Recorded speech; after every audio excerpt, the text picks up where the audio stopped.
Well, how many of you have ever felt like you were out there on the edge, just desperate for something to change in your life? Not just me. Kind of thinking, if something doesn't change soon, I'm totally going to lose it.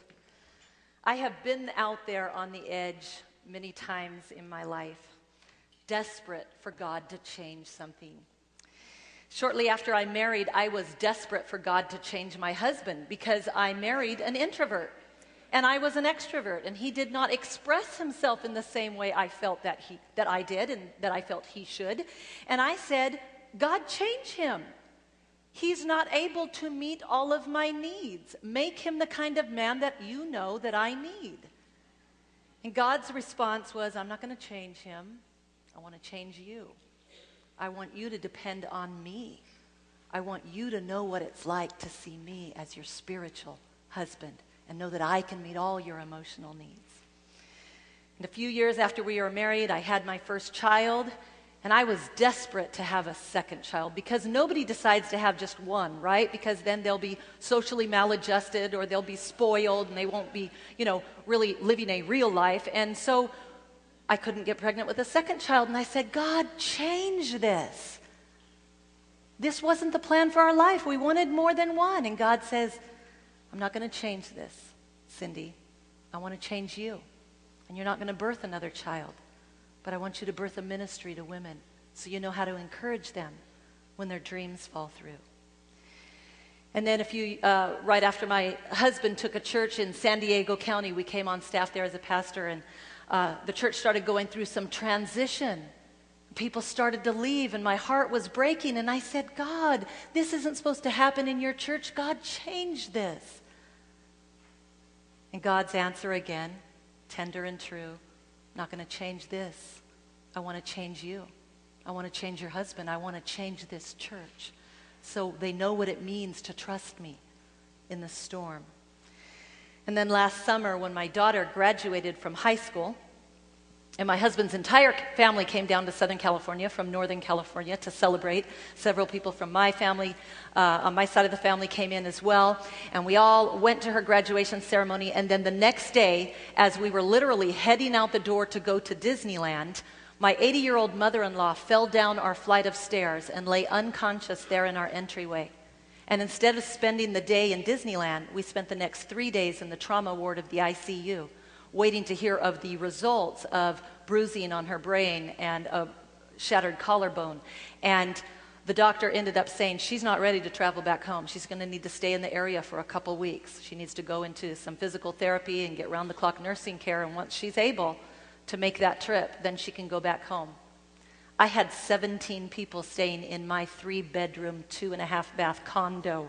Talk about a woman on the edge. And my husband and I, we were on a deadline to finish our first book that we had written together called When Couples Walk Together. And we didn't have any time at all. And he's, going down to church, trying to keep his job at church and taking his family here and there and checking in with his mom. And I'm supposed to be finishing the book and taking care of everybody else. And I don't even remember what they ate during that time because I certainly wasn't cooking. And all this time I was saying, God, are you kidding? The timing couldn't be worse. You knew we were on deadline and we're supposed to be celebrating graduation, and here's Hugh's mother, and what's going on? God, change this. And God's response was, don't you know by now, Cindy? I want to change you. I want to change your marriage. I want you and your husband to know what it really means to walk together when the unthinkable happens and life doesn't always go as you plan. Life is about unexpected twists and turns and disappointments and dashed dreams, isn't it? And I've learned by now from my own experience, from discipling women, from hearing all the stories, that when we're desperate for something to change in our life, that's often when God wants to change us and make us desperate for Him.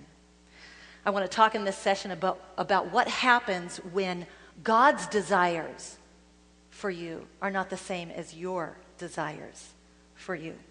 What if you have a dream or a desire in your life or a project or something you want to do, and God has something that looks entirely different? As I was writing my book, Women on the Edge, I surveyed 100 women of all different ages and stages in life, and I asked them the question, What is it you desire that God has withheld from you? What is it that you haven't been able to control in your life? I was getting at what frustrates us as women when we can't control all that we wish we could. And their answers showed me the areas of a woman's life that were most desperate to control. Their answers were, let's see, where am I here? I'm still waiting to find the man of my dreams. Do you know how many women said that? The prince hasn't arrived, or he did, but he was the wrong one, so I'm waiting for another one to come into my life. My greatest desire is to have a baby. So many women struggling with infertility or secondary infertility, as I went through. I'm desperate to have a relationship with my adult children.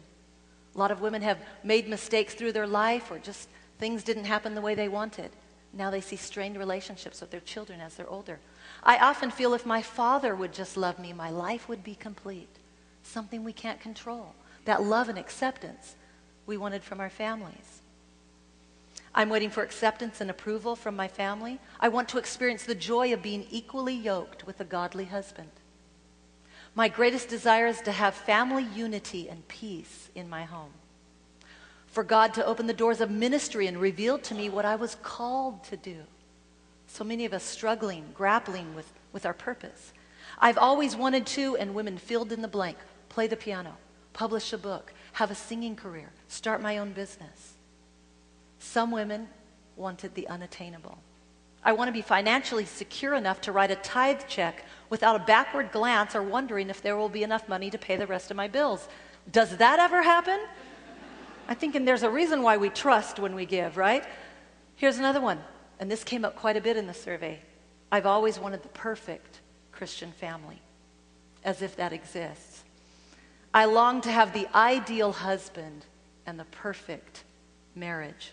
When we don't get those things in the way that we imagine them or the way we fantasized about them, it can make us women on the edge, desperate for something to change, desperate to control our circumstances. And as women, we have an ingrained desire to control our lives and the lives around us, and I'll tell you why. We have an ancestress. Her name is Eve, the first woman ever created. And we read a little bit about what happened to Eve, but first of all, in Genesis 1, verses 27 and 28, we are told that we were made in God's image. Genesis 1:27, God created man in his own image. In the image of God, he created them. Male and female, he created them. And God blessed them and said to them, be fruitful and increase in number, and fill the earth and subdue it. Rule over the fish of the sea and the birds of the air and over every living creature that moves on the ground. And so we, both male and female, were created in God's image. And that means we were created as women with the ability to manage and oversee and administrate. And in fact, we were created very capable and very creative, just like our God. And Eve was commanded to rule alongside creation with her husband. But when Eve decided she wanted more than what God had given her, when she decided she wanted to do things her way and not God's way, sin entered the human race. Her husband sinned too, and God declared judgment. And when he did, God said to Eve in Genesis 3:16, God cursed the serpent, and then he said to Eve, I will greatly increase your pain in childbearing. With pain you will give birth to children. Your desire will be for your husband, and he will rule over you. Now, some of you might be thinking, well, if the curse for women and all women after Eve would be that I would desire my husband, it didn't work. Maybe that's what you're thinking.